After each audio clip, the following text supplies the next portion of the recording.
OMG, ito nga ang latest update sa kalagayan ngayon ng nag-iisang queen of all media na si Kris Aquino. Ano na nga ba ang lagay nito matapos ng hindi magparamdam ng ilang buwan sa social media?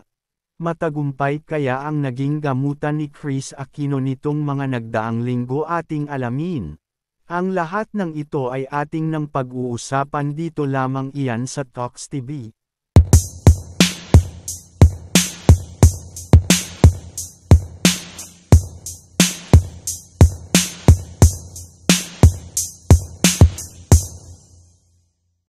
Trending na ngayon sa mundo ng social media ang pangalan na naman Kris Aquino.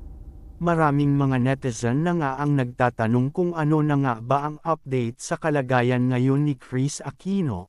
Noong nakaraang buwan nga lamang ay na-interview ito ni Boy Abunda tungkol sa kalagayan nito at sinabi nga ni Kris na mag-a-undergo ito ng isang operasyon na may posibilidad na ito nga ang maging lunas sa kanyang sakit.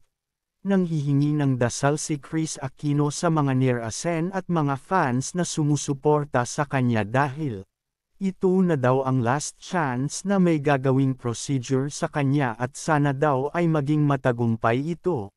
Ngayon nga ay naghihintay ang mga netizen at mga fans ni Kris ng kung ano nga ba ang naging resulta ng operasyong ito.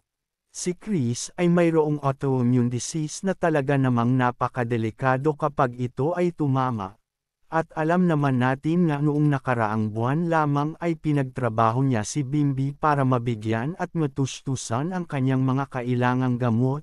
Full support nga ang mga netizen pagdating sa paggagamot ni Kris Aquino at talaga namang sinusundan nila ang bawat update na nagaganap kay Kris Aquino. Humahanga rin ang mga netizen sa tapang at lakas na ibinibigay ng kanyang mga anak na si Josh at Bimbi Aquino para sa kanilang ina. Marami nga ngayon ang naaantek kung gaano nga ba ka-sweet at kalambing ang dalawa kay Kris Aquino at talaga namang hindi nila iniiwan ang kanilang ina. Ayon sa mga report ay patuloy nga ang paggagamot ni Kris Aquino at hanggang sa ngayon nga ay wala pang nilalabas na update dito ngunit may mga kumakalat na patuloy nga ang paggagamot ni Kris Aquino para malunasan ang kanyang sakit. Wala nang imposible kung patuloy-tuloy ang paggagamot ni Kris Aquino at kahit na napanghihinaan na ng loob ang ilan sa mga netizen ay patuloy na naniniwala na may milagro at gagaling na nga si Kris Aquino. Inaasahan nga na anumang araw ay mayroon ng lalabas na resulta sa lagay na nag-iisang queen of all media.